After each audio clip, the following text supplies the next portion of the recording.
সে একই রকমভাবে কার্যকর্তা। প্রদেশ বিজেপির সভাপতি ছিলাম, এখনও আছি। ওখানে পরিষদীয় দল নেতা নির্বাচন করলেন। আমাদের পেশ করেছেন, সবাই সমর্থন যাচ্ছি। বিপ্লব কুমার দেবের মুখ্যমন্ত্রী হিসেবে থাকাকালীন আপনার কি মনে হয় যে একটা বাড়তি দায়িত্ব সভাপতি হিসাবে এই বন্ডেজ এবং আপনারা দেখবেন কিভাবে আমরা সবাই মিলে স্যার আপনার প্রতিক্রিয়া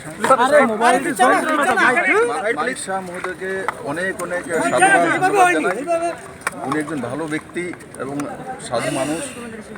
তার জন্য পার্টি ওনাকে সভাপতি বানিয়েছিল এবং সভাপতিকে নাতে উনি ভরপুর কাজ করেছেন। লোকাল বডি ইলেকশন হয়েছে, ওনার নেতৃত্বে ভারতীয় জনতা পার্টি জিতেছে। আর আজকে যে নতুন দায়িত্ব নিতে চলছেন না, বিধায়ক দলের নেতা চুনেছেন, তার জন্য আমি অনেক অনেক সাধুবাদ জানাই, ধন্যবাদ জানাই। আর আমি আশা করি যেই কাজগুলো আমি শুরু করেছি মানিকবাবু সেগুলোকে আরও ত্বরান্বিত করবে। পার্টি এবং সরকার দুয়োকে শক্তিশালী করার এখন ওনার কাছে দায়িত্ব। আর আমাকে যা যা করতে হবে, সংগঠন দিকে যা যা করতে হবে, সরকারও যেটা করতে হবে, আমি মানিকবাবুর সঙ্গে পরবর্তী পদক্ষেপ হিসেবে কোথায় দেখা যাচ্ছে? রাজ্যের সাধারণ মানুষ অনেকেই বলছেন এটা মেনে নিতে পারছেন না, কি বলবেন আপনি?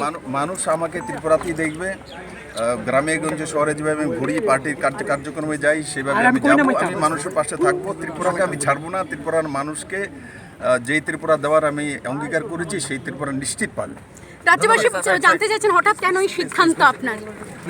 ও পার্টির সিদ্ধান্ত হয়, এমন হয় কোন ব্যাপার না। আগে কাজ করে নি, 23-এ জিতিয়ে নিই আগে পার্টি।